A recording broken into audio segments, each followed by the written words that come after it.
This was one City slump that few saw coming.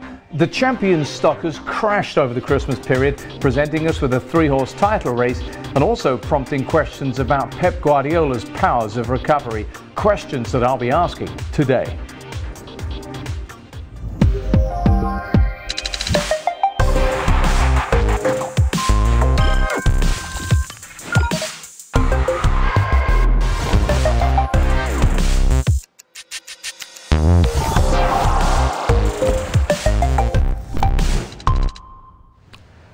Yes, welcome once again to the show at this most hectic time of the Premier League season, a time when the games come thick and fast and the table sees dramatic change. With huge fixtures ahead, especially for the league's leaders, today we'll be assessing the state of the contenders, starting with City, who looked even better than last season, only to collapse when they lost a key midfielder and maybe a bit of composure, as they prepare to face Liverpool in the second of the Reds' two massive games in the space of 5 days, starting with Arsenal tomorrow.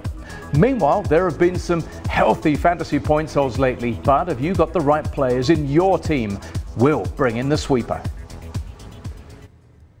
Well, that's some show, isn't it? And I can tell you, we've even got Pelly along for the ride. The Romford variety of Pelly, I should point out, as I'm delighted to say that we've got Ray Parler joining us right now from the UK. Ray, good to have you with us, mate. Of course, a much decorated gunner and an invincible as well. We'll be talking about Jurgen Klopp's Liverpool in just a bit. But first things first, how was your Christmas?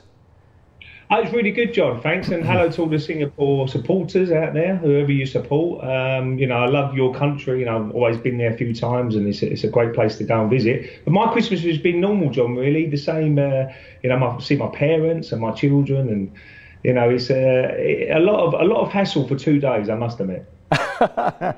We'll have you back in Singapore, and of course this is also going out all around Southeast Asia and beyond, Ray, so plenty of people listening to what you've got to say today. I'll come back to Ray in just a moment because we've got to talk about this major topic here, and the major topic came about during a dramatic festive period of fixtures. Let's just quickly rewind a game or so here and figure out what happened. What happened was Manchester City went and lost to Leicester. And remember, they'd lost to Crystal Palace. These were things we weren't expecting to happen. While Liverpool were thumping Newcastle and Spurs were smashing Bournemouth, making it, 11 goals in 2 matches for them. We now come to a weekend where suddenly the pressure is on City. They're away from home. They're at St Mary's to take on Southampton. Spurs at home to Wolves. Liverpool against Arsenal in the big game of the weekend. And the dramatic change we've seen at the top of this table. Liverpool now leading 6 ahead of Spurs. City having slipped down to 3rd place. And the most stark indication of what has happened has to be this. Look down there. This is the current form table. City 10th in terms of recent form, and no surprise to see that Liverpool and Spurs find themselves right up the top there. Let's just tell you the story of what has happened here then. Third-rate City. Remarkable, really. The headline's all about this one. Into 3rd place. How did that happen? They started the month so very, very well indeed. They're flying, they're falling. Again, the paper's trying to get to grips with this dramatic turnaround in form. And just one thing here, it's tough at the clock. Amazingly, it's now Guardiola who's having to play the mind game, saying, well, leading's tough, being on top at the start of January is tough. But again, let's just illustrate how dramatic this turnaround has been. Let's take you back to after that North London derby. Let's take you back to the start of December. Let's take you back to when Manchester City had a 2-point lead over Liverpool. And Spurs, by the way, were down there in 5th place. Now, forward we go, 5 matches to where the league table is. And I'll just remind you of what it looks like right now. It's Spurs up to 2nd, 6 behind, but that City slip, they're now 7 behind, having been 2 in front, a 9-point swing. Ray, I'm still trying to get my head around this one. I'm not going to ask you whether you saw it coming, because I don't think anyone could have seen their defeats to the likes of Palace certainly coming. But do you think this is down to the pressure of defending your title? I certainly believe it's tougher to defend your title. Not many teams have done it. I mean, Manchester United, back in the day, Chelsea. And I've been in that situation where, you know, we've won titles the following season. It's always been very difficult. So, you know, the teams up their games. They particularly know how they're going to play. But I certainly didn't see the 2 defeats that just happened to City. You know, against Palace at home and obviously against Leicester. You know, to them teams who you didn't give them no chance on paper, but they went there and got results. So it's an interesting one what Pep Guardiola does now, because, you know, we know he's a fantastic manager. He'd be sitting them playing down and saying, look, don't panic. You know, we've had 2 bad defeats, but we can get back to winning ways. And with the players they've got in their squad, I mean, you know, they've got every chance of doing that this weekend again. But Now, all eyes will be on Liverpool and Spurs. Can they keep it going and really put the pressure back onto City to keep? They have to keep winning now to give any chance of winning that title. Well, that's right. I think we'll come to them in just a moment, Ray. But what I'd like to do now is just pick up on a couple of points that Ray's made there about what Guardiola does, about where the blame lies here. Because Foxes run City ragged, broken at the back and poor in attack. It wasn't a freak result, this one. They just weren't very good. They looked as if they didn't believe. City lose their heads, and he wants a new dynamic. This is the interesting thing. He wants them to somehow change their mentality, does Pep Guardiola. And he came out with some fairly stark comments about this one. For instance, he admitted that they're not the best by any means. He said, we finished the first half of the season, enough points to be champions, but other teams make more points. They are better than us at the moment. And this is fascinating because the mood in the City camp is one of not panic, but certainly an awareness that they're in a bit of trouble here. This is Bernardo Silva who came out with a stark warning as well, saying, we can't really even afford to be losing games right now because it's out of our hands right now after what has happened. Let's just have a look at what Bernardo had to say. He effectively is saying this: it doesn't matter necessarily if we go out there and beat Liverpool, which is in 2 games' time, of course, because it doesn't always necessarily mean it's going to come down to us. What happens if they keep on winning all of their games? It's a fascinating situation. Tactically, and I'm going to come to Ray on this in just a moment here, a lot of people have been talking about what's wrong with this side here. I mean, defensively, look, there's a 3 for Fabian Delph, and remember Walker had a 2 in the defeat before that.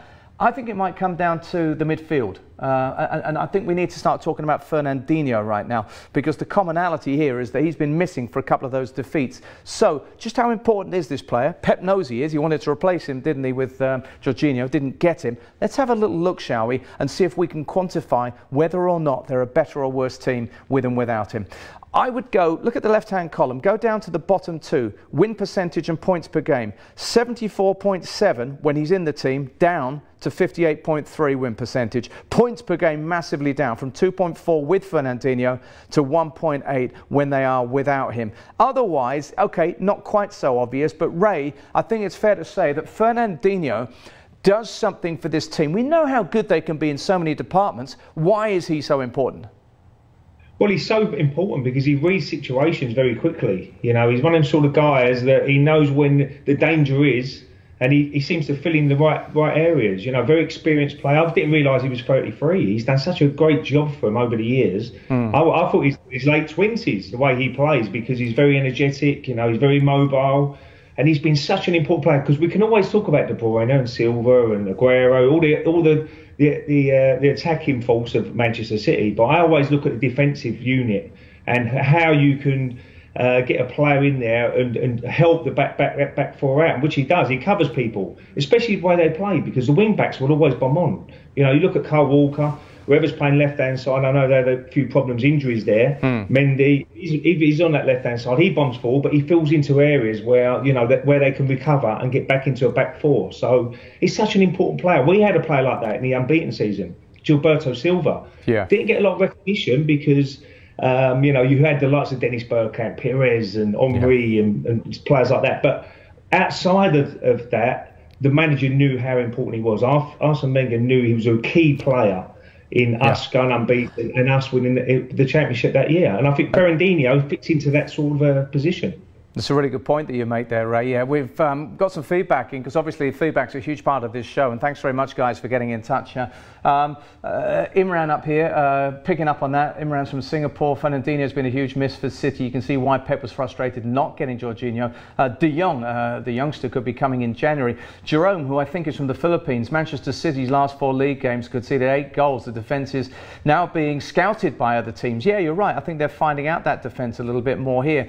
Delph's got the suspension. Fernandinho's injured. Yeah, obviously, Jerome, you are pointing out there. Let's just quickly move on, shall we, to what also is horrible for City fans right now, is the fact that as they're waning, on the rise again after a miserable season under Mourinho, are Manchester United, and most significantly of all, the mighty Pogba. The mighty Pogba here, because as far as he is concerned, he seems to be really going for it right now. The other thing as well, of course, is that Spurs have overtaken them, and that will have surprised a few people. Father, son, he has been exceptional in recent times, the Son Heung-min. They've relied on Kane in recent years, but although he's going away to the Asian Cup a little bit later on in January, he has been a hugely significant figure for them, and simply outstanding. 5 stars, these guys, on course to match the Arsenal Invincibles points total. So there we are then. We've got a couple of really, really worrying things for Manchester City right now. Ray, very quickly, what have you made of the Pogba situation? Is it something that sits well or uncomfortably with you? And Spurs, as much as it might pain you, how good have they been? Well, certainly Pogba. There was a falling out between him and the manager. Jose Mourinho's ended up losing his job, and there's been a reaction. I think Ole Gunnar Solskjaer knows exactly what he's going to get out of Pogba. He managed him when he was in the reserves under Sir Alex Ferguson, and I think he's going to give him a free role. You go out and play. Where Jose might be saying, right, do this for the team, do that for the team, and Pogba didn't want to do that, and that's why probably the relationship broke down. But certainly, I don't like to see it sometimes, because them fans pay a lot of money to go and watch it every week. You guys as well in Asia, who watch Manchester United, got a massive following out in Asia. You know, you're seeing players who are not playing for the shirt and not playing for themselves sometimes, and the supporters are the most important people. So, you know, he's now playing well, but he should have been done that halfway through the season. And Man United might have been a little bit higher. And Spurs, they've been magnificent. I mean, going forward, they're excellent. You talk about the top four in the division. Their players, Eriksen, Son. You've got Mora, who's scored some vital goals. We know about Harry Kane. Dele Alli scored some great goals this year. So they're looking a real deal. And, you know, they do strengthen. Whether they're going to look at summer, during the transfer window, but they're going to bring players in. I think that defensive midfielder is a key player for them. I know Dyer can play there, but I think that if be looking at sort of trying to replace Dembele maybe in that central midfield area. All right, Ray, thank you so much. Don't go anywhere, because when we come back in just a moment, it'll be that big game, Arsenal up against Liverpool, who are rampant right now. We'll talk about that in just a moment.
Welcome back. We're looking ahead to a weekend where the standout fixture has to be Liverpool against Arsenal. This really is an amazingly important game now at the start of a huge week for Liverpool. Let's take a little look at where they are, which is right at the top of the Premier League. They find themselves leading coming into the new year. They led at Christmas. There they are, 6 points ahead of Spurs. And of course, as far as their form is concerned, well, they have just been green lighting it all the way. It goes more than just those 5. It's 8 wins in a row for them now. In fact, the last time they lost any points was when they played against Arsenal last time out. What a run they've strung together. But as far as the fixtures are concerned, Arsenal and Manchester City in the space of 5 or 6 days, that is going to be hugely significant for them. Let's quickly talk about the headlines and show you what the press is saying about Liverpool right now. Summit special, 6 clear at the top. This was immediately Klopp saying, don't talk about the title in December. But the fact of the matter is that this team has discovered how to score goals as it was last season. Once again, Rafa Benitez, former Liverpool manager, who had said, hey, we're not there to hand anything to Liverpool, but Newcastle were swept aside by them, and he's now tipping them to end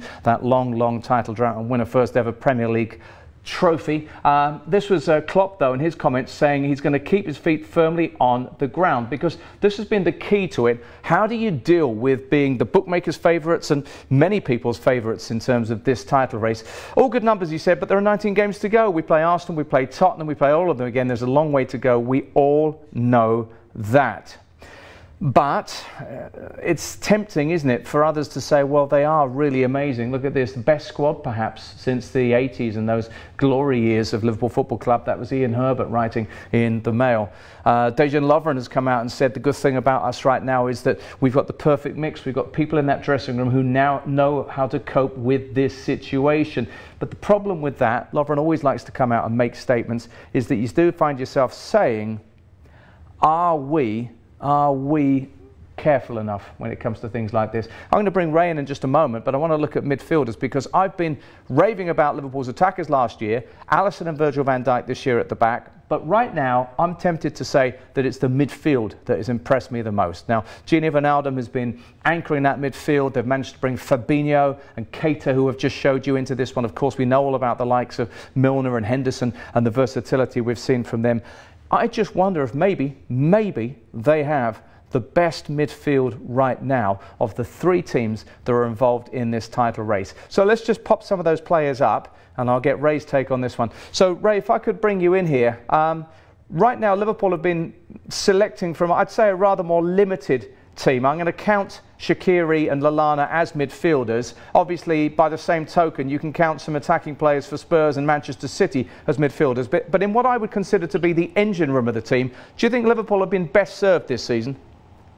I certainly do believe that, yeah. I look at the midfielder, the competition for places is unbelievable. I know a lot of them clubs have got competition, but Wijnaldum's been sensational. I'm sure the Liverpool fans would say he's been the most consistent player in that midfield area. And then you've got Henderson, they've brought some great signings in, Keita, who can play in there as well. Milner does a great job in central midfield if needed. We've not even talked about Oxlade-Chamberlain, who's been out for a long time, who's a great player for that midfield area as well. So I think they've been so competitive. I think they've stayed fit. I think whoever's looked after the training, and you don't see many their players getting injured at the moment. So there's only Gomez and Trent Alexander-Arnold's back now. So yeah, I think they've been excellent in midfield. I really do, and it'd be interesting to see what he does. Fabinho's come in, looked like he's played for Liverpool for many years, fitted in perfectly, but exactly what you need.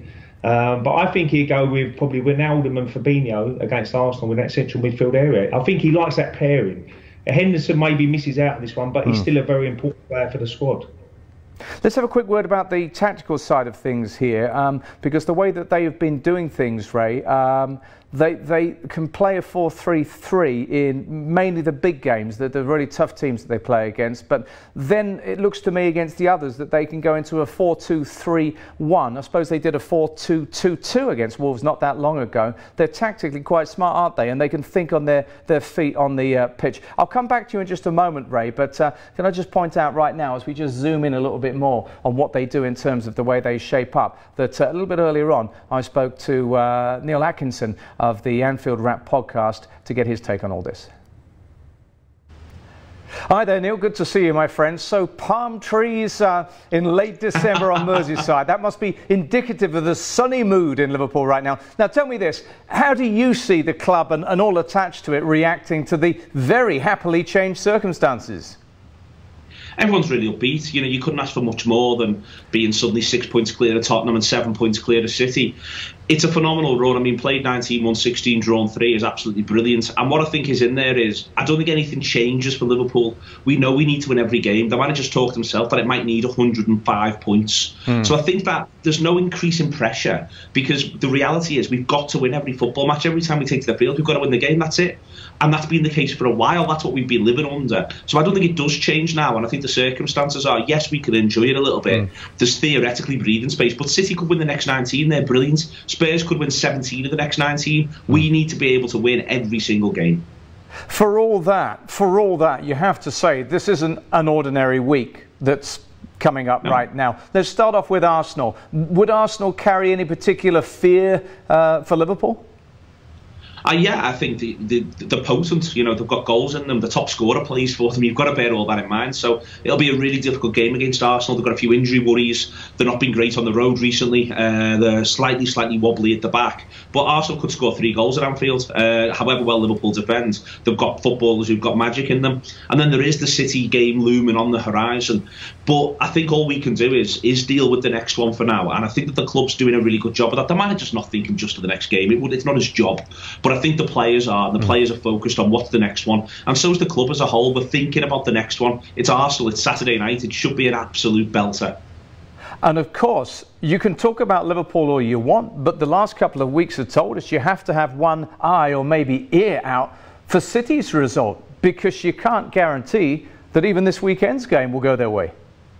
No, Southampton are going to leg them all over St Mary's. That's what they've done so far, Southampton, and I think that's good from the point of view of the fact that we're then playing them next. So that's a nice position to be in. But we've got to have one eye on Tottenham's results as well. Let's not be ruling Tottenham out of anything here. They're a great side. They've got goals now all over the pitch. Son is looking like the informed footballer in the whole division. So I'd love Wolves to do us a favour. I'd love Southampton to do us a favour. But we now know that if we win our last 19 games, every single one of them, we will definitely be champions. Neil, thank you very much, and we'll see you in the new year. And that was Neil Atkinson, who joined us from Liverpool. I'm going to bring Ray Parlour back in right now to talk about Arsenal. Let's have a quick look at what's been going on for Unai Emery's side. And no wonder he's not looking entirely happy right now, because it went south once again. Yeah, they haven't done particularly well as far as the bottom of the table is, the bottom of the country is concerned there. And let's have a quick look here. Their results have just slipped away. Neil alluded to this one. A mixed bunch of results there, and remember, in contrast to Liverpool, who've gone and won 8 games in a row now, Arsenal have just slipped a little bit, and most obviously after that brilliant result in the North London derby, they've just lost that form. What have Spurs done since then? They've won 5 out of 5, haven't they? 15 points. Arsenal, by contrast, have won just 2 of the 5 matches, and they've picked up 8 points along the way. So Ray, thanks very much for listening in there. Interesting points made by Neil there. I want to come back a little bit though to that business about what happens in the midfield battle, because I know Aubameyang can score goals, but have Arsenal got enough about them defensively in the midfield to cope with Liverpool? Well, I'm sure that one thing about Emery, he'd be looking at Liverpool, where they're most effective. We know the front three and that midfield area is going to be vital. Defensively, they're sound. But I think he's going to go with a 3 midfield again, like he did at Brighton, with Torreira, Guendouzi and Xhaka in that midfield area. And then the wide area is going to be really key for me. I mean, Aubameyang played off the left-hand side with Lacazette starting against Brighton. And Ozil started on the right. Now, does Ozil keeping the side? Does Aubameyang go up front on his own with his pace and maybe run in behind? And does Ramsey come in? Because I think that midfield is where you've got to win that battle. And one thing about Ramsey and Iwobi, if they do play, they're very mobile. They will get back and defend. They will try and sit in front of that back 4. And that's where the problem is with Arsenal. They've had so many injuries at that position, all along the back 4. And that's where they need a little bit of protection, because Shelny's just come back from a really serious injury. Socrates will come in alongside him, who's probably the most experienced player at the moment, because how many games he's played this season. But on the right hand side, Lichtsteiner, whether Jurgen Klopp looks at the wide areas where he can really exploit that. Kolasinac, I like him in a 3 at the back, but when you play a back 4, he looks a little bit vulnerable. He does get caught out of position quite often. And that's where Emery's got to say to his back 4, look, we might have to be a back 4 today. We can't keep pushing on like we usually do if we're playing at the Emirates or playing a lesser team than Liverpool. So it's going to be intriguing to see what he does. But I'm sure that midfield area, he'll target and he'll put them 3 players in there. Or I mentioned Torreira, Guendouzi and Xhaka. Ray, great insights as ever. Really appreciate your input. It's been a busy show, and that's just about all the time we got for. But thanks so much, and an early Happy New Year to you, and we'll see you in 2019. Happy New Year, guys. Thanks, John. All right, that's Ray Parlour signing off there. We've just got time when we come back after the break to get into a little bit of Fantasy Premier League, and you need your tips, don't you, right now? Stay with us.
Before we leave you, let's take a quick look at one key stat from all of the big matches this weekend. It's just one thing, and I'm going to give you a stat starting off with Brighton against Everton here. Now, Everton, I should point out, despite the result last time, are without a win in their last 7 away games against teams on the south coast, curiously enough. Fulham take on Huddersfield. These were also the bottom 2 teams in the league when they met last in November. Huddersfield winning by 1-0. Leicester entertain Cardiff, who are winless now in 11 away Premier League matches, having failed to score in 7 of them. Spurs against Wolves. Wolves are unbeaten in 4 league games in London this season. They've won 2, drawn 2. Watford take on Newcastle. Watford have lost 3 of their last 4 home league games. Newcastle are struggling. They've failed to score in their last 2. Liverpool-Arsenal, the big one. Arsenal winless now in 5 trips to Anfield. They've conceded 2 or more goals in each game, 17 in total. Palace take on Chelsea, and Palace have actually won 2 of their last 4 league encounters with Chelsea. They won this game 2-1 last season. Burnley entertain West Ham. Burnley have already conceded 41 goals. That's 2 more than in the whole of last season. Southampton, Manchester City. City have conceded, as we've told you already on the show, a goal from the first shot they've faced in 3 of their last 4 games. That might explain something. Man United take on Bournemouth, and Ole Gunnar Solskjaer can become the 3rd United manager to win his first 3 league games after Sir Matt Busby and Jose Mourinho. Right, that was just one thing. Now, our Fantasy Premier League tips are going to come from the sweeper as ever. You can find them on the John Dyke Show Facebook page, and of course you can find much more there. Have a fantastic weekend of Premier League football. We'll be back on Monday. Until then, goodbye.